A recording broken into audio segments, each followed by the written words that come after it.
मैं अभी अभी धरती पर पहुंचा था, लेकिन मुझे पता चला कि मेरी ऊर्जा की गेंद खो गई है। वो गेंद गलियारे में लुढ़कती हुई एक बच्चे के पास चली गई थी और उसने उसे उठा लिया। जब मैंने देखा कि वह बच्चा स्कूल बस में चढ़ रहा है, तो मैं तेजी से उसके पीछे दौड़ा। जैसे ही मैं उसे पकड़ने ही वाला था, मेरी बैटरी खत्म होने लगी। मैं बस इतना ही देख पाया कि मेरी ऊर्जा की गेंद बस के साथ स्कूल चली गई। गेंद को वापस पाने के लिए मैं स्कूल पहुंचा।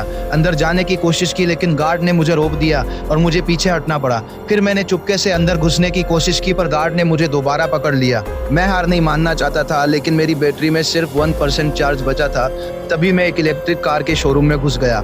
वहाँ के मैनेजर ने मुझे इंसान समझकर गर्मजोशी से स्वागत किया। मैंने चारों तरफ देखा तो एक कार पूरी तरह चार्ज खड़ी थी।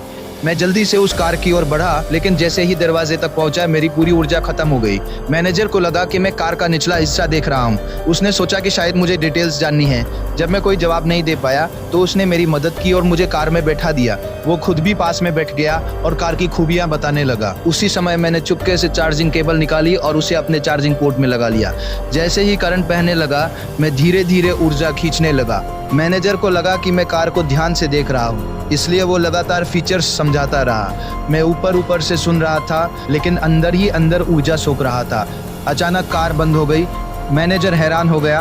उसे लगा कि किसी कर्मचारी ने कार को ठीक से चार्ज नहीं किया होगा।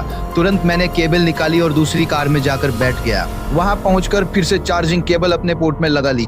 कुछ ही देर में वो कार भी पूरी तरह डिस्चार्ज हो गई। मैं एक के बाद एक कार बदलता रहा और हर बार उनकी बैटरी खत्म होती गई। कुछ ही समय में शोरूम की सारी कारें बिना बिजली के खड़ी थी। आखिरकार मैं पूरी तरह चार्ज हो चुका था। मेरी ऊर्जा वापस आ गई थी। अब मैं ताकत से भर चुका था और मैंने फिर से उस गार्ड को ढूंढने जाने का फैसला किया।